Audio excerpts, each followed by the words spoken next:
Tosubwe chiddako ku AC Media UG. Innocent, wherever they come depression.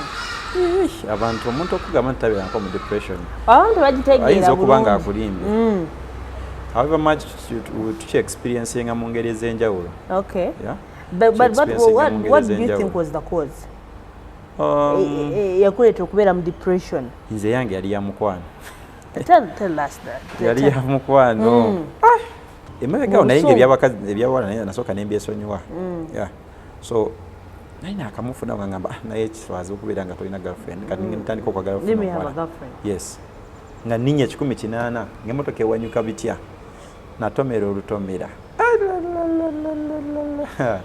Nze gola nayagala nga omwenge ebiseera ebyo naye nga ne short oginywa kulira ekaawa naye nga tinga because okwemalako stress ebiseera ebyo njukira nanywa omwenge nga mikolo gyange bagamba maani tubimanyi ebyabakazi mikolo gyange of course abaali bakimanyi nayize bijja kuggwa ati nga tugenda mu bbaala nimba n'emitwalo 3 manjagala ngule nywe nveeko nasaagala birowoozaako so naye kyantwaliranga wiiki namba okutandika okudda normal senses ngenda ku mulimu ne bamanager nga bambuuza man tukyali mu so amaya n'eddoboozi Nabulime Esther esi wano kwa Talk with AC Media Uganda akubuuzaako gwe nawe osinza okuba nga otwala. Thank you so much. Okola kyamaanyi nnyo okwekuumira ku mukutu guno. Thank you. Tusiimira ddala gwe nawe osinza okuba nga otulaba kituzaamu amaanyi kituzaamu essuubi naffe ntubeera eno nga tugana tulina abantu bangi abatulaba. Mwenna batulabira mu nsi ez'enjawulo mu Gulf countries, Dubai, Qatar, Saudi Arabia, Bahrain, bangi nnyo abatulabira awo tusiima binaye mutukolera.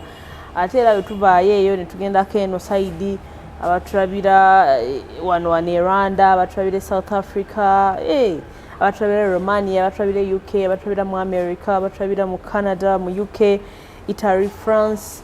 Si nyingi awo bonna kumpi ensi yonna kati ebeerako ng'eraba AC Media tusiima byonna. Nambiru Anne nkubuuzaako, Julie Love nkubuuzaako, Fad Sebulime nkubuuzaako, ani omulala gwe soogeddeeko kubanga bangi naye abalala nja bajjukira mpola. Yes. Yeah. Naye ng'olunaku olwali tuli ne Innocent. Innocent, how are you? I'm okay, how are you? Long time. Ola mbugamba ki? It's been a while. Nice nnyo. Ola mbweyagala. God bless byetuyitamu. Era obulamu bwo bulina sigala nga butambula. Bibeerawo ne bibanyigaanyiga. Bibeerawo ne bikunyiga.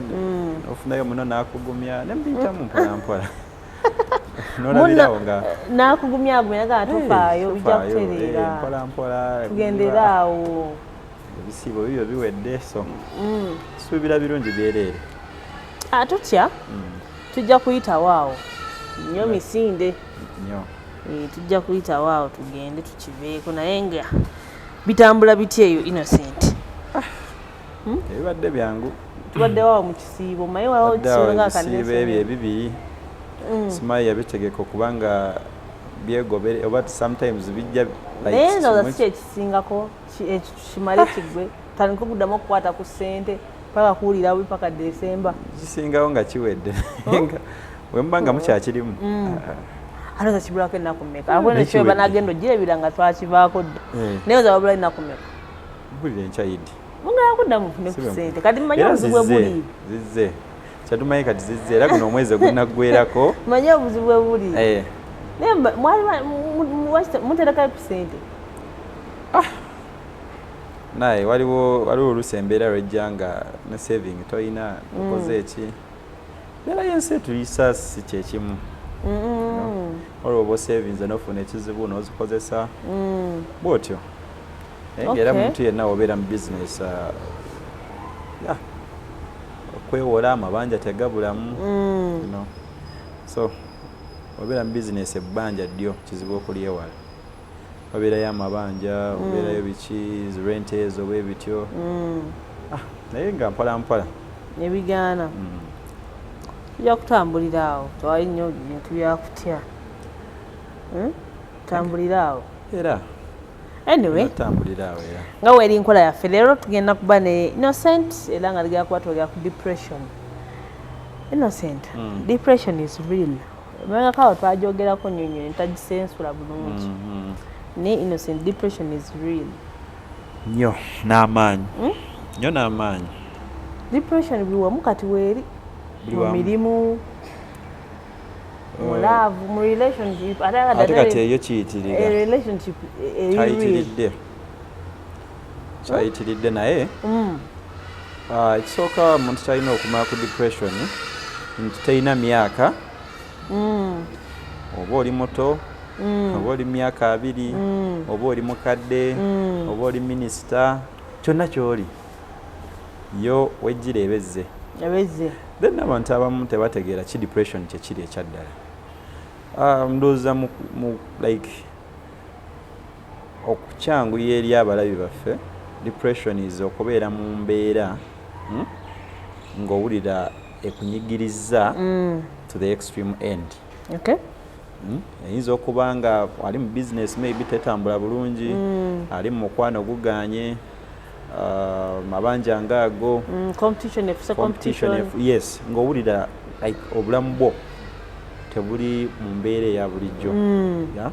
Owulira kwe kubeera mu mbeera ng'owulira weekyaye. Innocent, walabaddeko mu depression. Abantu omuntu okugamba nti tabeerako mu depression. Abantu bagitegeera bulungi. Ayinza okuba nga akulimbye. However much to experiencing mu ngeri ez'enjawulo. Okay. Yeah. But what do you think was the cause? Yakuleeta okubeera mu depression. Nze yange yali ya mukwano. Tell us that. Yali ya mukwano. Mayi munnaye. Waliwo omuwala. Ebiseera ebyo nga chakala kunyumi nga tuchakala nnyo. Omanyi fe ababadde mu bulamu obwa hotels, restaurants and bars. Ofu zaffe kuba kunyumirwa. So by then kuwulira kuba kuwulira bubi because mostly tufuna sente. Especially tips ezo biki. Naddala ng'oli mu company ngeri established nga you know. And by then I remember nali nkyali waiter ng'ate nyina abagagga bange tipu nga zijja. Bana bakuba essimu reserve for me stable what otegeka nga kasente kofuna nga nkafuna so nga tuba nsonga ez'okukyakala kati ebiseera ebyo nenjagala omuwala kamukyakaze kale nga tutera nnyo okubeera mu bbaala nabo bikinga ebyo ati kwe namwagala engeri gye nali maze ebbanga siri mu mukwano kati nagugwamu oba bubi oba najja full dose nzenna nga sirinye ku kyawakati sirinye ku break. Kumbe yo omuwala be bano ababala ebyabwe ali abalabi bye you expressed your soul. Yes. The all of your soul. Neyambula nzenna weyambula byonna like bwenna nengaakale ya kumbe yo omuwala be bano abaana manyi abaana b'ekibbaala biki byewakola mu kaseera ako n'owulira nti weeyambudde wenna. Waliwo ebintu bye tukola mulaba naye national S nakikola ne pini ya account yange yagimanya eya mobile money Airtel ne MTN byonna like nga sina kye mukweka ne password y'essimu. Yes. Etubeera mu bbaala because nali sitya nti maybe nali nina abakazi bangi oba abawala nti ajja kukebera mu simu asangamu biki. No, it was open.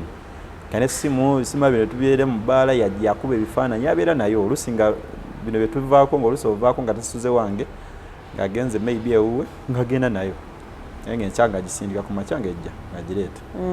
Bino ebyokusasula bills ebyo nga goowa pini yali agimanya yes teyali muyaye to an extent nti yali abba no teyali muyaye bwatyo only that kubanga sometimes twagendanga but enja n'okebera balance nga sobola n'osasula bill like basasula bill n'aku accountability enkya nga giyina bill kale nga nawe oba ojjukira bulungi bye mwanywedde.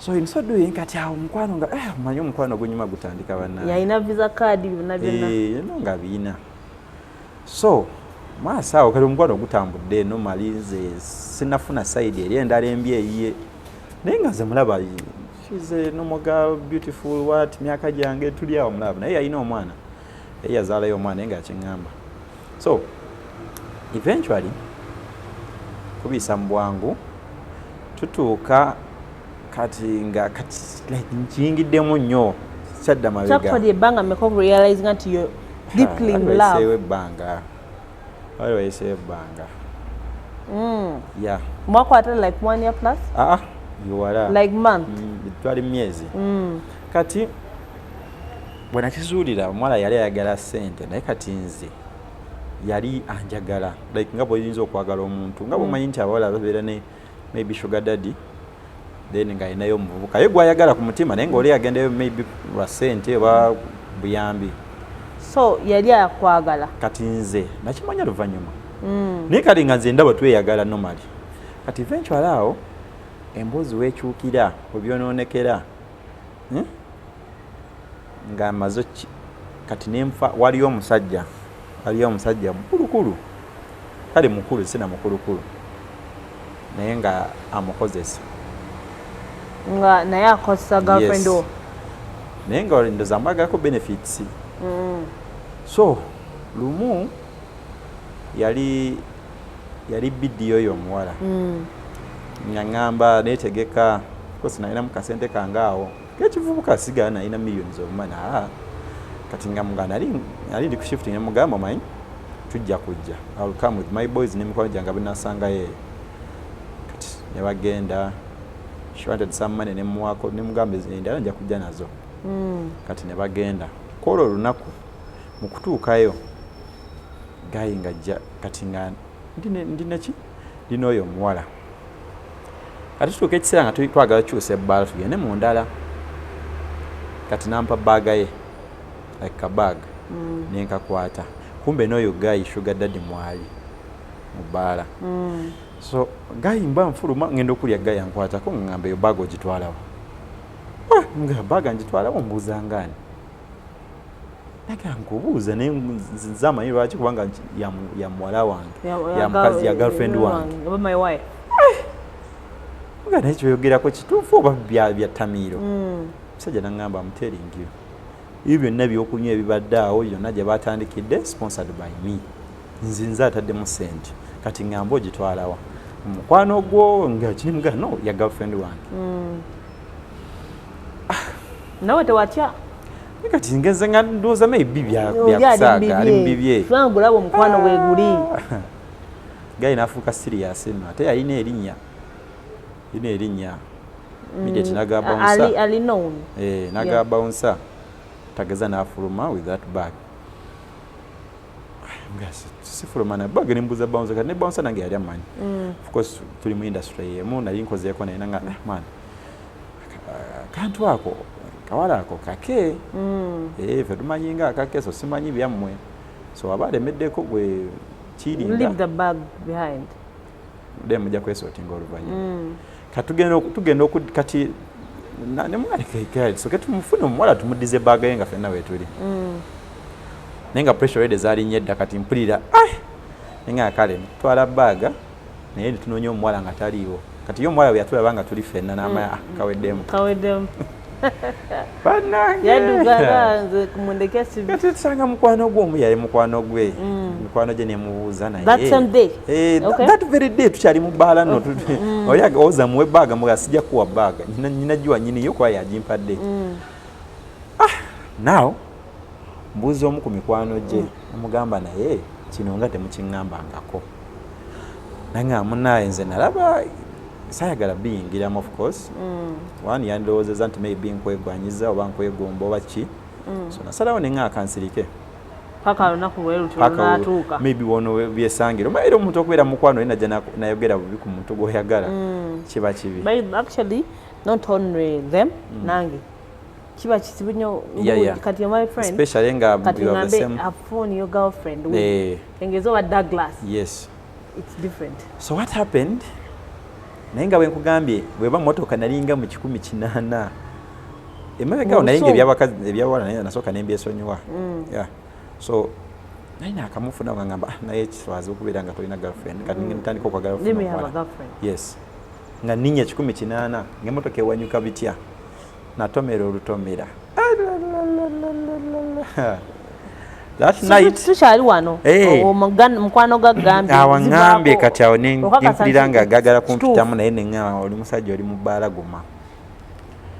So kati oyo omusajja oyo aŋŋamba omanyi kati nenkubira omuwala yali girlfriend nemukubira nemubuuza naye oliwa saamugamba nze naŋŋamba no nze mbadde ngenze tumanyi oli mukojja ŋŋamba muli mu bbaala ki nga tuli mu bbaala bwetuti etugendawo nayo gayi of course ngaabasajja twamanyi gamba bali tetumanyi kiki netwogeramu awo mwana ojja atuzanya nenjaga tumale naŋŋamba katumalemu akajanja kati netugenda ku bbaala eyo tutuuka ku bbaala netuyingira mu bbaala mwagala ne mukwano gye abamu yagenda nabo then katufene tugenda n'abamu abasigaddeyo nze wembeera nga nze mukwano genda abamu nga nja mutemu ngabe bawo bajja bali tebakitegedde tebakitegedde kuba gayi yatugirako emabega kati netuyingira bbaala yali kumpi nga wano ne wali tugenda twatuuka mu bbaala nga mpuya amaziga galinga wano gagala kumpita naye nga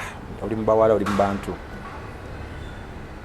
twatuuka mu bbaala ndaba omuwala ninga oba mukuba eki oba mukuba ecupa ku mutwe naye nedda kati netuula n'oyo gayi n'asabayo round netuula nga kwegumya tuli mu kwegumya fyenna olwedde bitususeeko kati mu kwegumya awo oyo gayi nanyumiza bingi bwabadde asula ewuwe bwakola ki kati nga mpulira awo njagala kwabika mutima. So what happened is twamala okunywamu ne mugana naye omanyi kaŋŋende tujja kwogera shall talk nomasa ayogera naye saddamu kwogera naye up to now but I'm telling you when I reached home kyesayasa yali TV ndowooza tuddeko ali emabega so mutuuse wali n'omwami ogamba mukuba ecupa nga si musajja omuwala nga tubalabako ng'atudde nga wali nga nsindika message amugaba bebi amusore biki ebyekisiru bwe biti nga nzira bulabe ate nga yegayi akola ate ye yagenda aye gayi twatuula n'atandika okunnyumiza abadde ajjanga newange kati ate ye gayi yali yammanyako yali yakimanya naye nga agamba after all nze kasasa wamuteeka competition nga takisuubira so nempulira nga obusungu bunzita emirembe gimbuze neneekyawa neŋŋamba waaye kaŋŋende waka nentuuka ewaka baire nayina emeeza ya glass nenjitula nenga oba njinjase oba ntandikire ku ki nga noya kyenayasa nga sikiraba naye nga kwegumya nakuba ebisenge ninkuba buli kyensanze nga saagala muntu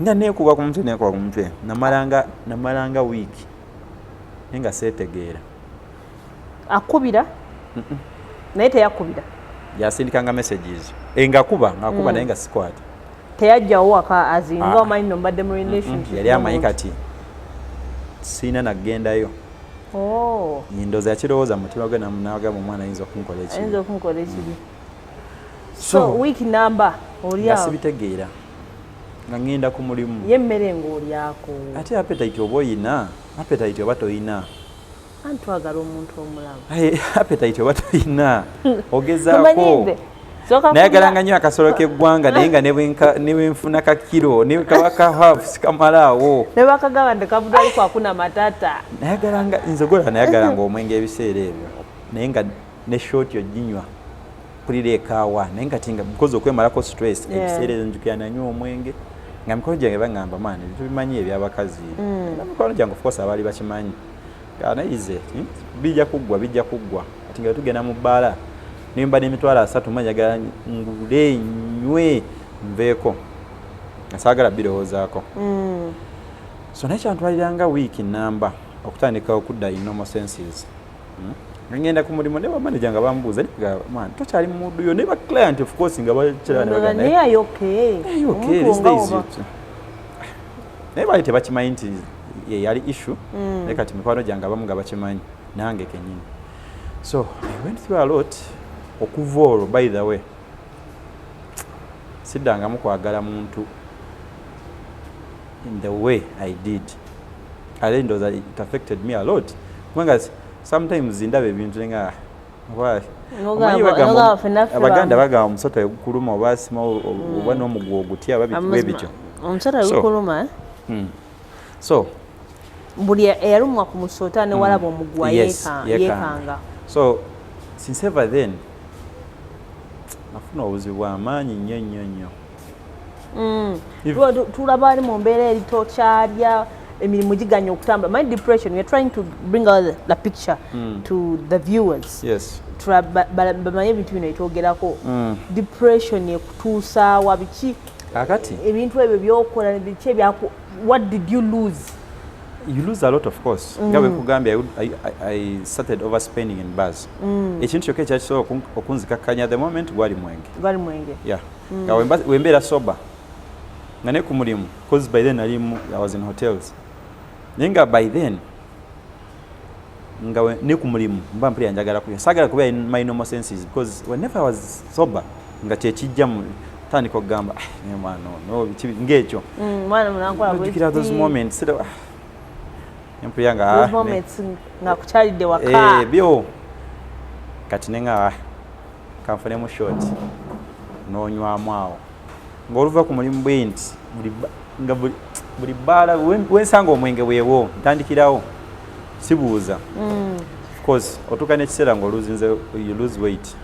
So wawa akaseera manyi abali mubaddeko mu love we know nti wadde omuntu aba kunyiza to the maximum waliwo otukisa nga oba musonyiwe you miss this person. Okay, you miss them watuuka kweri essa n'omissi nga ku muntu oyo somehow kijja naye nga buli bwojjukira n'ogaa naye kyeyankola tekibi nnyo ofundako omuntu nga kati kyeneebuuzanga izi okay nali sigamba nti nali bulungi nnyo financially support ha buli kimu nga ngamba why over like lwaki angattako omusajja omukulu bw'atyo lisinga yali muvubuka yandegambe maybe ansinga obulungi ansinga ki that I was like okay I'm like a brown guy siri mubi kikola kibiki why of all people nga nteekako omusajja bw'ati kyekyali kisinga okunnuma maybe yalina ssente nyingi okusinga ye yali alina so that was automatically that's the answer. Is a celebrity ate alina ssente. Yes. Kati moment esinga obuzibu ku depression lwe lunaku tugambe kati nga heartbreak ng'eyo gye nafuna ezo ennaku ezisooka 2-3 ezo ziba mbi nnyo to an extent nti oyinza okwesanga ng'otambula naye nga gy'ogenda tomanyiyo oba n'otambula ng'ogamba kaŋŋendeko wali ku dduuka ne weesanga ng'oli eri kyanja you get so at times abantu abamu you have seen people omuntu ng'atambula kukuba ayogera like ngolaba alinga ayogera alina byabala oyogera bibyo yes oyogeza weka baita okweyogeza nga yeyogeza naye bwakugamba embeera gy'abayitamu ebanzibu nnyo ate ovanga ofunanga depression nga si ya mukwano omukwano kintu kizito nnyo kibanga okutuzaako ejjinja lya tani zinga 10 owulira nga oweddemu yagukumalamu completely otuuka ekiseera nga n'ebyomukwano tokyagala birowoozaako ofunanga depression nga yabirala maybe ng'oguddemu abangi babikinga ebyo nga bizinesi yekoze eki ate ono osobola okurecoveringa n'ofunayo looni n'ogibustinga naye ekigambo omukwano wali owuliddeko mikwano gyo nga bagamba esola ebyomukwano nabyekola ki nabyesonyiwa so mu biseera ebyo nze mu biseera ebyo nzijukira natuuka ekiseera nga n'abawala sitayagala balowoozaako nange kati nentabuka nenfuuka wa hit and run yes nkasagala any attachment nga era bwendaba nga simanya tutandisa okunfunako biki ewo nga nkugambirawo yes ebyo simanya maybe ofunyeyo kashuwa biki ebyo nolaba nga atandisa okwagala okusindika messages za hi baby biki ebyo nga mugambirawo namugabe don't go that side sigala yenu but I remember those days nga kugambye appetite yesala abantu batwagala kulaba bantu yes you do kakati oba tokyalya bulungi ebirowoozo bana ebirowoozo bisolo tolaba nti bana abalina omugejjo nti ki ofuna depression eyinza okukoza kubanga ebirowoozo obanga every minute of your life kyolowoozaako. Otuuka ekiseera nga n'abantu bokka toyagala kubeera na mu bantu. Oyo oyagala obeere waka oteekeko firimu oba olabenga firimu ogamba nga owulira oyagala obeere wekka okiwulire nga kikukkamu nga mu mutima ng'embeera yonna olaba buli kimu kyolaba at that moment kiba kibi gy'oli. Notuuka ekiseera kati nga bwe nkugambye abamu nga toli mugumu n'omulimu oyinza n'okuluzinga omulimu because kati ku mulimu natuukanga nga work rate yange eri wansi nnyo. Nga tokyayagala kukola. Abakasitoma ngabo abakasitoma gyenaga naye nga tokyasanyuka nga bwe wali kiki tugambe oyinza okuba olina by'oyitamu bingi naye nga nagabyogera toyina. That's how depression hits. That's how hard it hits, especially nga ya mukwano. So walaba omuntu nakugamba mu depressed nga mukwano go fuba nnyo okubeera naye. Oba osobola mukubirengako mu often engage them kubanga that moment otuuka nga ate bwe kusanga nga oli lonely nga tolina nnyo friends abokukubeererawo oyinza n'okucommittinga suicide. But do you think wahealing okuva mweyo gundi tosobola ekyomukwano kyo tosobola? Yes, ekyomukwano kyo tosobola nga bwe nkugambye omusota gukuluma buli olaba omuguwa oweekanga olowooza gwe musota gwego. They are, but they are rare to get. Let me ask you a question. It's a bit kiringa kya busiru, but let me ask you. I believe siwe guno gwali omulundi gwo gwasooka okugwa mu mukwano guli serious. Right? Oba nemegali ekikozeeko. Nali nkikozeeko naye ng'abalala maybe bo twayawukana mu bulungi. No, because maybe omumu distance biki notandika esangula bicha. Emabegako eyo tolina muntu gunayo gwalumyako somehow somewhere. To be honest. Being honest. N'omulumyako nalina kawanadde nakanaga sajja ekyo yannumya. Maybe nga nabalumya nze mbutamanya bwange. Naye ebintu byokkeera ng'ebyo but ne baliwo. N'obalumya. Of course, ebintu by'omukwano. Maybe ng'okoze ensobi. Don't you think it was your time to pay? No. Kale somehow otuuka ekiseera n'ogaana naye of course nange nyina gwe nali nnumizaako but not in that way. But they hurt you in different, but still they were hurt.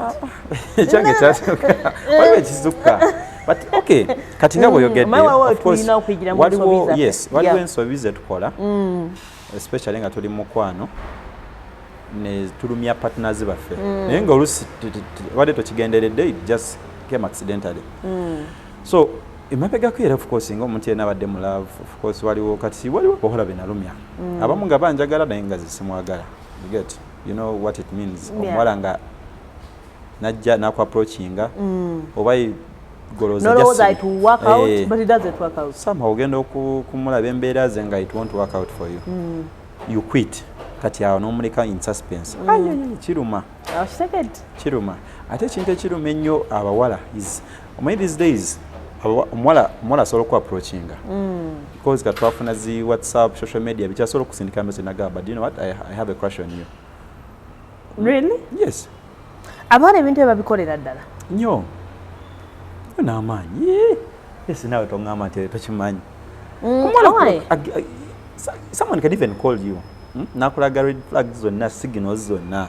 Nakulaga green flags. Oba green oba biki. Green flags zonna. Nakulaga nti kwetaaga. You know what, I love you. Naye nga gwe si kyoliko. And the most hurting thing eri abawala is to approach you kubanga okweyambulira. Sometime back aliwo gaye yaŋŋamba kale yali muwala naŋŋamba nti kikinga kya busirusiru naye yaŋŋamba mbu olingiza omuwala mbwedda yaŋŋamba byadde mukazi yaŋŋamba nti omuwala omulingiza n'akimanya nti omulingiza aba yagala akuweeko ng'omulingiza anaaba kati omulabi kati kiki ekirala kyabakweka. No, it's different. Nze bwe yaŋŋamba anyway ayinza okuba bwati wakinamuda but to me I don't think it's nange sakitwala serious naye nze kati just okundako nga naaba kati nze nenkirelatinga n'omuwala okujja eri gwe najja ewange tugambe innocent nakugamba you know what I really like you, I have a crush on you. Innocent, I love you. Yes, nakyogera mu bwatu then nomala n'omugaana. Ate obukuba Kimuluma nnyo because anti aba akulaze nti okitegedde. Oba okitegedde kati aba alaba takyalina naye naye abanyiigira bwereere because bino ebintu bya bulijjo nga wonaje n'oŋŋamba nti onjagala Innocent. Naye nga butonjagala. Sikwanangako omusajja so kati sinamanya naye experience naye olumu ojja funa omuwala ajja kukunyumiza kubanga gye bali bangi kati wanamushuwa gye bali bangi nakuwera nagala naye nayagala omuvubuka oyo kati engwe n'eddalu naye nga omuvubuka si byaliko yamutwala n'agaana nakola buli kimu omuvubuka nakola ki n'agaana. So Innocent tuzeeyo eri nze oli mbadde ngezaako kulaga picture nti olumu sometimes ndaba wawa ebitontinga bye twakola. What I want us to look at nti we heal tuwone kati kankubuulire maaso awo nja kulaga ebintu ebisinza okuviirako depression naye njagalako example bw'ofiirwa omuntu if you lose a beloved one depression gyoyitamu etuuka ekiseera like otuuka ekiseera like you get used to nomanya yagenda yakola ki yagenda but if you get a heartbreak nga kyamulaavu kyanjawulo because you know what omukwano gwo tugenda sigala nga tugugwamu every now and then buli wonagwa mu mukwano one of the things byoba toyagala bikutuukeko kiri ekyakutuukako but when you lose for example a parent you know depression ebeerawo neweekyawa nokyawa Katonda why of all people me you get the time comes after like 5 years or what nokimanyiira no mama mi yakola ki yafa even sometime oyinza n'okumala omwezi nga tomukirowoozanga nako tomulowooza nako naye somehow kiina engeri kikomawo for example kikomawo kitya tuba wano nga twogera omyamu tukugamba maimo tomuyina kati n'owulira nga obulumi ate bukoze eki oli ku TV olaba kati anyway nange ndi victim I lost my mom in 2008 may her soul rest in peace naye waliwo ennyimba zeyayagalanga eza Judith Babirya so kati waliwo obiirawo ng'oli ku bibyo ne balukuba your mom like oluyimba kubanga zeyayagalanga ebiseera ezo kati waliwo olumu we twali ku mukolo even na breaking it down nempuyanga kati nalaba nga ndaba abantu basanyuse oli introducing mama we nasaba akayimba mama ke yayagalanga you get so that one you can never hear from it Judith Babirya so how did you feel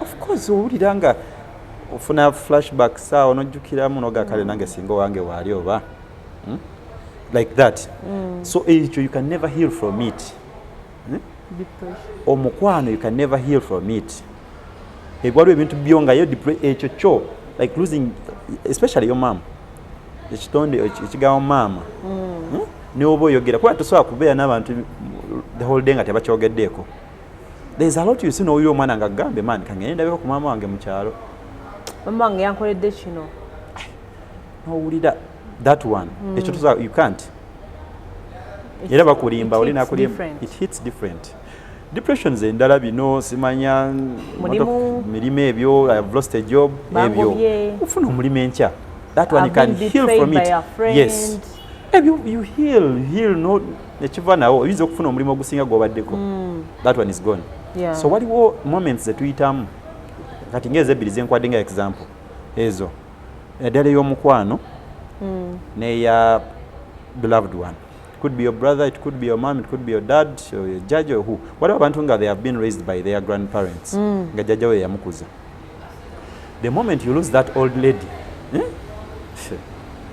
ne wobeera wa ne wobeera mu America ne wobaawa ne wofuna sente otuuka ekiseera you break down bojjukira waliwo moment ejanga ekuzaayo emabega nojjukira noga kale singa bambi gyaliyo mu kyalo omukadde ono ne mutwalira kino ngulaba abantu basomba ebirabo Christmas ngezo nenga gotolina kugenda kiwa that one is a different case so nekyo omukwano bwekityo bwe kiri nti bwobeera mu mukwano nofuna heartbreak ngeri serious bakuwuna obusongo obutono mbujasirwa kuba olidde abacheating oba ki nofuna heartbreak ngezitowa nga bwe nkugamba nzikyo nayitamu tebakulimbanga oli ne bajja ne bogenda n'olaba ba doctors ne bofuna baani ne bokola ki nekati anyway kalinga oyogedde tugenda kudda waawo my when you talk about heartbreak nange nali once in a while I'm a victim nze my boyfriend yagala my best friend and I thought I want to heal mstegedde omwami omusajja gwe nasooka ddala okwagala bulamu bwange byaddala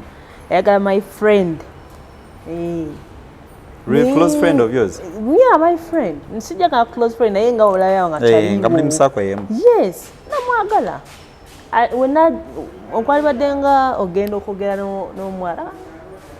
Si yankwana. Nsinze yekwana. Ye yamukwana.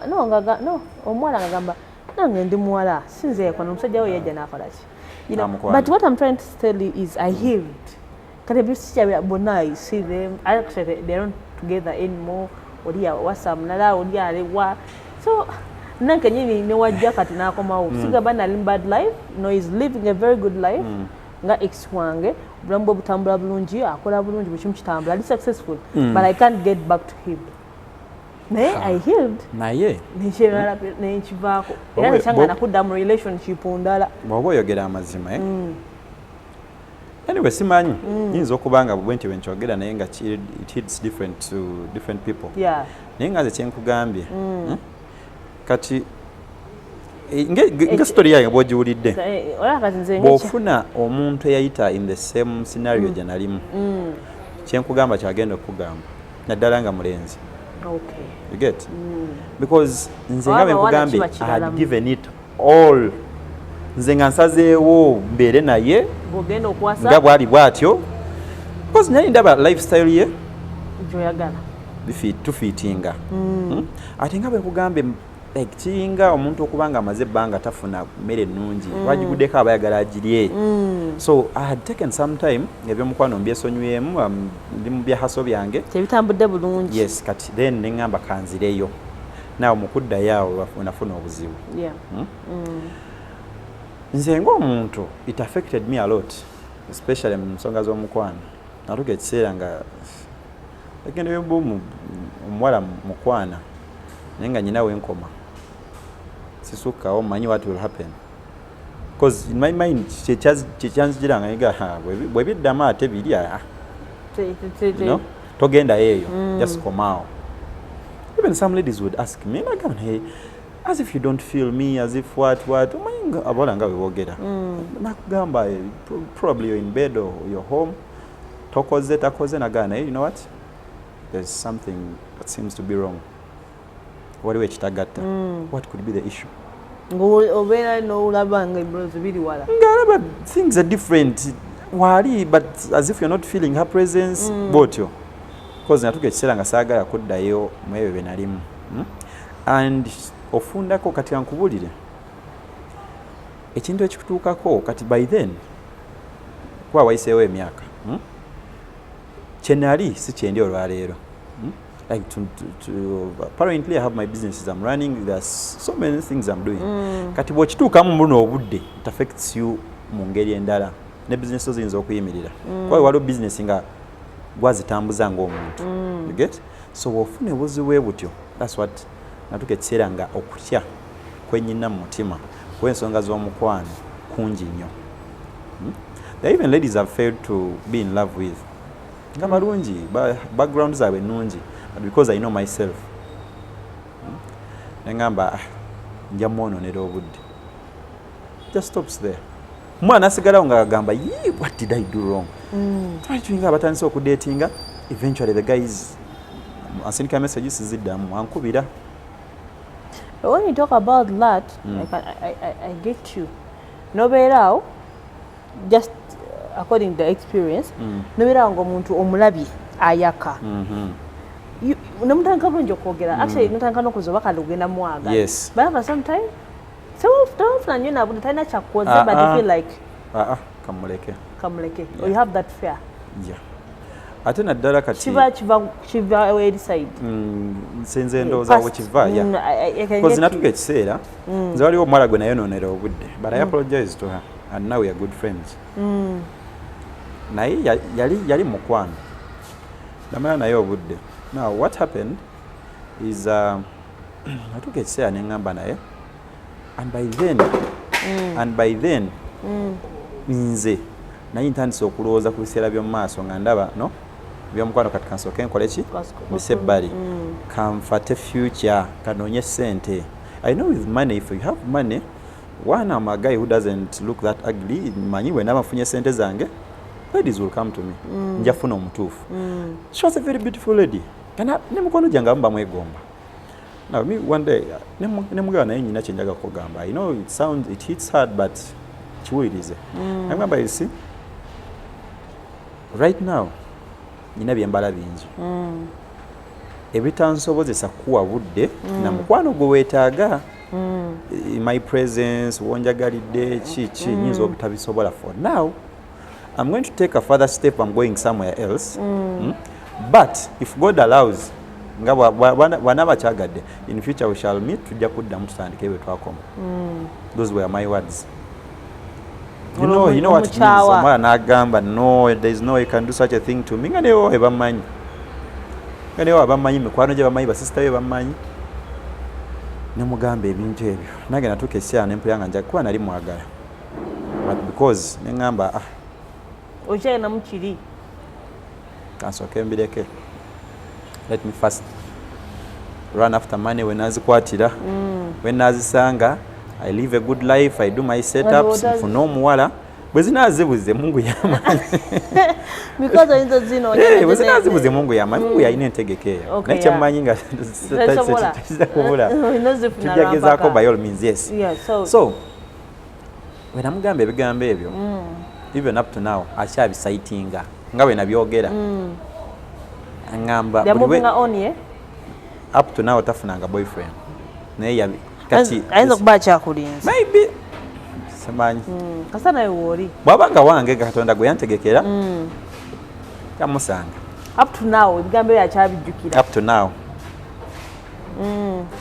ngamba buli lwembeeraawo nzijukira ebigambo ebyo naye ate kyamunjagaza nnyo angamba at least gwe waŋŋamba you told me and ensonga ze wampa zaali z'amagezi because nali nkolera mu region ndala kati nga ngenda mu region ate endala ne mugamba you see now distance yo kegenda okubeerawo ye ali akyasoma ngamba you know what tubenga abaawukanye but in a good way because when nagamba nti gyengenda you never know what I will meet there nawe wonoosigala sigenda beerawo biki that's how it went down. Okay. So bangi abawala me have experienced that and I've had a chance kino simanyi oba buli omu akiyiseemu omuvubuka but me have had a chance nti abawala benfuna they are not after money baba banjagala ng'omuntu. If I ever tell you nti ebimu ku byonoonye sente zange mulimu abakazi, that's a lie, that's a pure lie and I will never say that. Ekyo kyose kali erike kasinza okutwala sente ekyo but nze buli abawala benfunye I've been so lucky si buli omuntu akiyitamu they are not after money. Yewe abazze to me. Era tobimanyi ebyo bino tubala abakazi bonna bayaye baagala sente. I've even gone out with my girlfriends abamu nga bagenda okusponsoringa. Nagamba you know what, I'm taking you out, yes, I'll pay. Because so kazi ntera ofuna simanyi we kijja naye ntera okufuna abawala nga bakola abamu they are well off baba mu families nnungi bwe bityo. Wetega bulungi ndo. Simba sete and most of the times it's me who approaches the lady. Naye omanyi omanyi ekintu ekimu kyendabye is bw'oba like nga omukwano gunyuma gutandika omuntu omulenzi bw'aba approaching omuwala naddala omuwala ng'alabika bulungi most of the times kyetubeera nakyo mu mutyo gyaffe nti kutegeka wallet because you think she's expensive. Yes, but that's not the case. What is the case? The case is nti gwe omuntu mulumbe nga bw'ali ebyo nwalabira eyo there are guys abatidde abawala like esinga waliyo omuntu naye ng'atya okwaprochinga bangi nnyo ng'agamba naye awo n'atandika ntya naye ng'osanga ye mutuufu nga sinamuyaaye naye ng'agamba oyo abeera mu kamera oyo bangi ababalaba nalina mindset enfu naye nkyagiina sigamba nze kati olaba sobola kudetinga muntu ng'ali mu media nga tugambe ngani naye kati nakiraba kati Kati nkugamba kati nze nalina mindset eyo ne ngamba kati already kale nze mulabe ne ngamba mulungi naye ensi n'ensi abamulaba buli basajja abamulaba abamu bansinga ssente abamu bansinga okulabika obulungi bansinga ebintu you get ngamba nze awo sibasobola antiru bwenzije kale nga kitandise okukyuka nga nfunyemu emikwano bali media nga ndaba no more thing but sikulimba ate mindset bangi abagiina actually someone told me abasajja abasinga batya nnyo naddala mu abakyala abali mu media ne bw'oba olabika obutya bulungi ne bw'oba ng'oli hole tolina kizibu kyonna. Someone told me of recent, actually yambuze ekintu naye abasajja tebakutya koze chichi nakamba the way you do your things I'm a simple person living a simple life kasa nakikiriza kati gwe kyoba omanya so that's the problem. There are chances basajja bangi bemufiirwa nice. Sikulimba anyway is of course bwe mulimu kyokola naye exposure gyoba nayo eba nene kiringa omuntu okudatinga omuntu ng'ali famous bano ba artists kati nze ddanga nga naye omuyimbi kati nze nga nkwana waaki ngazi kati nga mwagaza ki ne ngamba kati uli mindset nyanti birowoozo binafunanga omuntu agenda ayimbe Dubai omuntu agenda ayimbe mu America kati eyo tagenda funayo temptations tajja funayo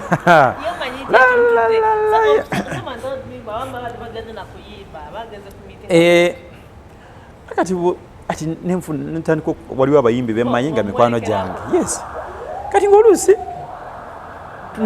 waliwo kati nga shows kati zinezo mu mabaala agamu kati like ebbanga lyemaze mu mabaala iza tufunye abayimbi nga mikwano gyaffe tulina ne contact singa muyimbi w'amaanyi naye nga ye bw'abajja kubirako nagaba manyi njagala nkoleyo ka reservation I have my girls this and this njagala munkoleyo cocktails biki nsange nga settings you get ne kati ng'olaba they even come out tewali na basajja oluusi aze okuyimba mu bbaala bw'amaliriza najjaawo n'avuga n'agenda kati nengamba naye kyakanala lowoozanga bubi you get naye mu kusooka kati bikanze nafuna chance I got close to them naye kati waliwo omuntu nga yeyo chance tagiina kimusigalamu mu mutwe nga kyalowooza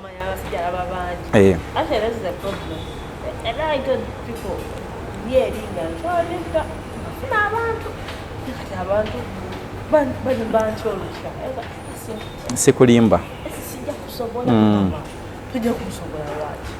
ate kati so naye nga tuzeeri twatugezeeko mu mboozi we come back to them depression so no bivaako